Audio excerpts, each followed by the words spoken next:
सूरज, बेटा सूरज, बेटा मैंने ऊपर वाले कमरे में कुछ रद्दी किताबें और पुराना सामान रखा है। तू जाकर लिया और बाहर जो अंकल खड़े हैं ना, उन्हें वो सारा रद्दी सामान दे देना। ठीक है माँ, मैं लेकर आता हूँ।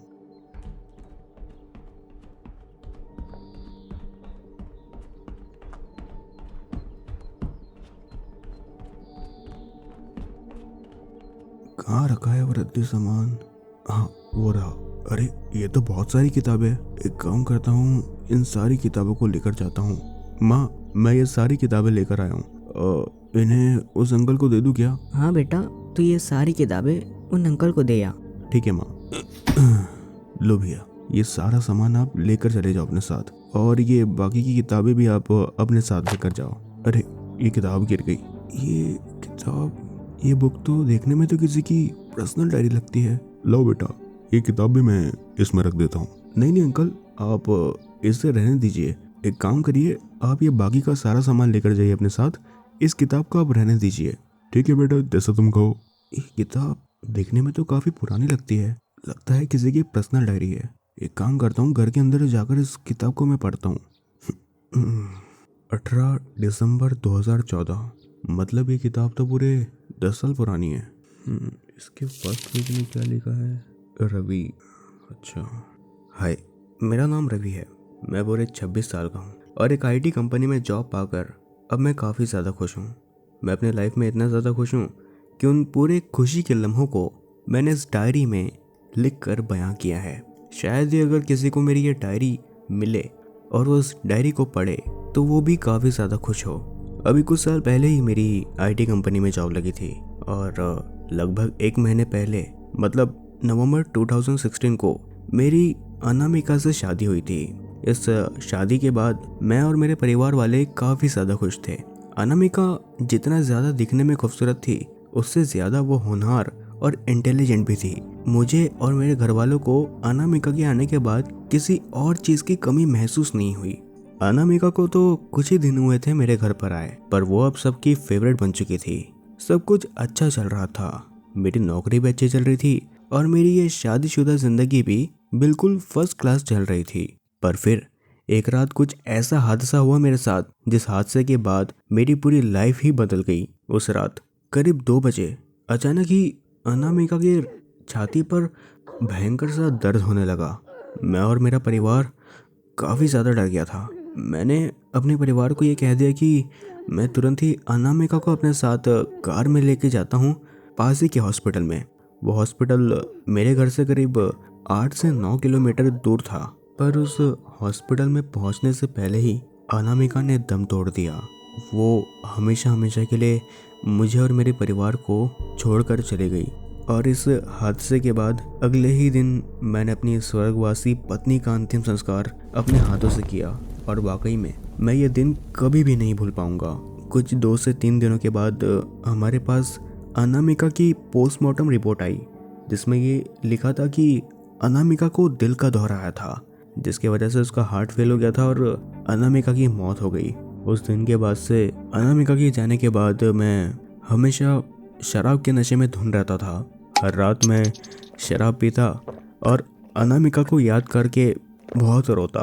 पर ये मेरे आंसू गम के नहीं थे, बल्कि ये आंसू तो मेरे खुशी के थे। मैंने ही अनामिका को मारा था और अनामिका की मौत के बाद मैं इन सारे पलों को एंजॉय कर रहा था, शराब पी रहा था और जश्न भी मना रहा था। अनामिका तो खुद की मौत मरी ही नहीं थी, बल्कि मैंने उसे मारा था। किसी ने सच ही कहा था, ये प्यार काफ़ी ज़्यादा कुत्ती चीज़ होती है। वो इंसान से मन चाहा कुछ भी करवा सकती है। लेकिन मेरा प्यार अनामिका कभी थी ही नहीं, बल्कि मेरा प्यार तो खुशबू थी। खुशबू और मैं एक ही आईटी कंपनी में जॉब किया करते थे और धीरे धीरे हम लोग इतने ज़्यादा क्लोज आ गए थे कि हम दोनों के बीच प्यार कब हो गया हम दोनों को पता ही नहीं चला। हम दोनों इतना ज़्यादा एक दूसरे से प्यार करते थे कि एक पल भी हम एक दूसरे के बिना जी ही नहीं सकते थे। पर मेरे घर वालों को खुशबू तो कतई पसंद नहीं थी। पता नहीं क्यों मेरे घर वाले खुशबू से नफरत किया करते थे। मैं तो अपने प्यार में इतना ज़्यादा अंधा हो चुका था कि मुझे हर जगह बस खुशबू ही नजर आती थी। कुछ महीनों के बाद मेरी शादी मेरे घर वालों ने जानबूझकर अनामिका से करवा दी और इस शादी के बाद खुशबू मानो बिल्कुल टूट सी गई थी। मेरे शादी होने के बावजूद भी खुशबू मेरे प्यार में इतना ज़्यादा पागल थी कि वो बस मेरा इंतज़ार करती थी कि कब मैं उसके साथ मिलकर इस शहर से दूर भाग जाऊँ। बस इन सब चीज़ों के चलते मैं बस अब अनामिका से छुटकारा पाना चाहता था और मुझे ये बात साफ तौर पर पता थी कि अनामिका मुझे आसानी से छोड़ नहीं पाएंगी और ना ही वो मुझे डिवोर्स देंगी। अब मैं हमेशा मेरे घर वालों और अनामिका से काफ़ी ज़्यादा परेशान रहता था। उन लोगों के प्रति मेरे मन में अब काफ़ी ज़्यादा बुरे बुरे ख्याल आते थे। अनामिका तो मुझे डिवोर्स देने से रही, पर अब मुझे अनामिका की एक कमज़ोरी पता चली थी। हमारी बातों ही बातों में अनामिका ने मुझे ये बात बताई थी, पर अनामिका की इस कमज़ोरी को जानने के बाद मुझे खुशबू से कोई जुदा ही नहीं कर सकता था।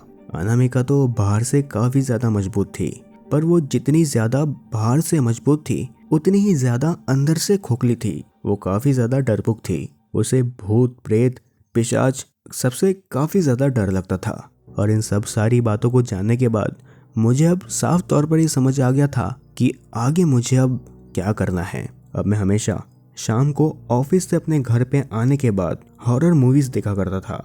अनामिका को हर रात मैं भूतों की कहानियाँ सुनाया करता था। भूत प्रेत पिशाच न मानो किस किस की मैंने अनामिका को कहानी सुनाया था। और इन कहानियों को सुनने के बाद अनामिका बेहद डरने लगती थी। वो अपने कान बंद करती थी। मेरे से काफ़ी ज़्यादा नफरत होने लगी थी इसको। रात भर अनामिका इतनी ज़्यादा परेशान हो जाती थी कि मेरी बात को सुनने के बाद वो ढंग से सो नहीं पाती थी। हमारी शादी को तो अब पूरा 1 साल होने वाला था और अनामिका की तबीयत दिन पर दिन बद से बदतर होती जा रही थी। मैं हमेशा अनामिका को डराने में कोई भी कसर को छोड़ता नहीं था। अलग अलग तरीकों से मैं अनामिका को काफ़ी ज़्यादा डराया करता था।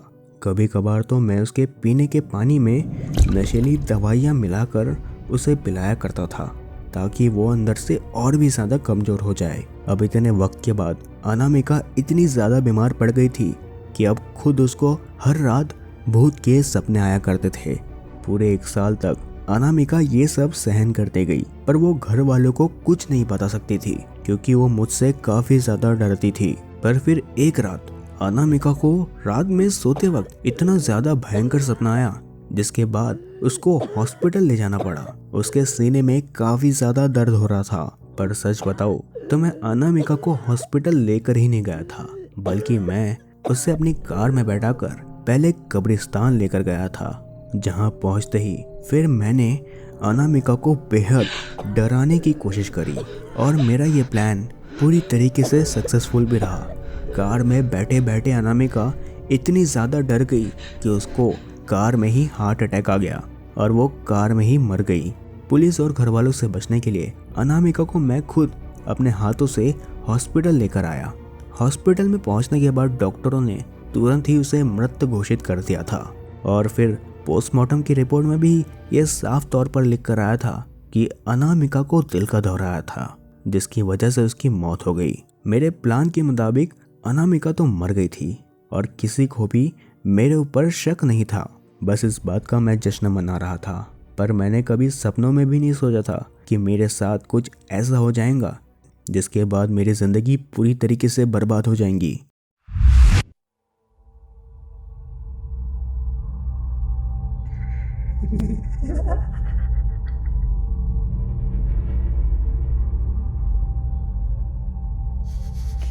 मुझे माफ़ कर दो अनामिका, मैं तुम्हारे मौत का जिम्मेदार हूँ। प्लीज़ मुझे माफ़ कर दो। मेरी जान को प्लीज़ बख्श दो।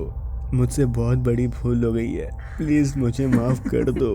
मुझे अब हमेशा रात के समय नींद नहीं आती है। अनामिका के मरने के बावजूद भी अनामिका मुझे हर रात मेरे कमरे में नज़र आती है। शायद वो मर के भी जिंदा हो चुकी है। उसकी आत्मा मुझे काफ़ी ज़्यादा सताती है, मुझे ढंग से सोने नहीं देती। मैंने तुम्हारा क्या बिगाड़ा था जो तुमने मेरे साथ ऐसा किया? अब जो तुमने मेरे साथ किया वही मैं तुम्हारे साथ करूंगी। पर अब मुझे समझ आ गया था कि असलियत में डर क्या होता है।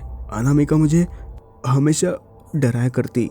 वो हमेशा मुझे काफ़ी बेरहमी से घंटों घंटों तक घूरते रहती, काफ़ी अजीब तरीके से मुझे देखकर मुस्कराती रहती। अनामिका मुझे देख पता नहीं क्या बुदबुदाती रहती। उसकी आवाज़ तो बिल्कुल मर्द की तरह हो गई थी। समझ नहीं आ रहा था कि अब मैं करूँ तो करूँ क्या। मैं आखिर इन सब चीज़ों से कैसे बच पाऊँ। अनामिका की ऐसी हालत देख तो मेरी रूह कांप उठी थी। अनामिका की ऐसी हरकत ने तो मुझे ना तो चैन से जीने दिया और ना ही चैन से मरने दिया। मुझे तो ये तक नहीं पता नहीं कब मैं चैन की नींद सोया था। घर वालों को ऐसा लग रहा था कि शायद मैं डिप्रेशन में चला गया हूँ। यहाँ तक कि मेरा प्यार जिसके लिए मैंने ये सब किया था वो भी मुझ पे यकीन नहीं करा था। खुशबू को भी मेरे ऊपर यकीन नहीं था। वो तो मुझे पागल मान चुकी थी। कोई भी मेरी बातों पर यकीन नहीं कर रहा था। अब तो अनामिका की इन सब करतूतों से मैं अब काफ़ी ज़्यादा बीमार होने लगा था। मैं अब इन सब चीज़ों से छुटकारा पाना चाहता था। मैं पागल नहीं हूँ।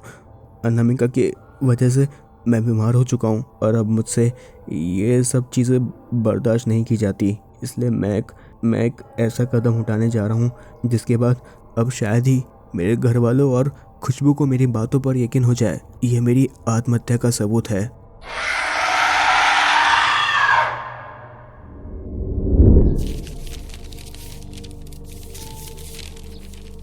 अरे इसके बाद तो सारे पन्ने कोरे। मतलब कि रवि भैया पागल नहीं थे, बल्कि उनकी मौत का जिम्मेदार रवि भैया खुद थे। तो कैसे लगी आप सभी को आज की हमारी ये स्ट्रेंज स्टोरी। मैं आशा करता हूँ कि आप सभी को ये स्टोरी काफी ज्यादा पसंद आई होगी। तो अगर आप लोगों को ऐसे ही डरावनी कहानियां सुनना पसंद है तो आज ही हमारे चैनल स्ट्रेंज स्टोरी हब को सब्सक्राइब करें और साथ ही उस बेल आइकन को दबाना मत भूलिएगा ताकि आप लोग ऐसे ही डरावनी कहानियों का आनंद ले सके और चैनल पे आने वाली हर एक अपडेट को पा सके। मैं मिलता हूँ अगली एक और नई डरावनी स्टोरी के साथ। तब तक के लिए डरना जरूरी है।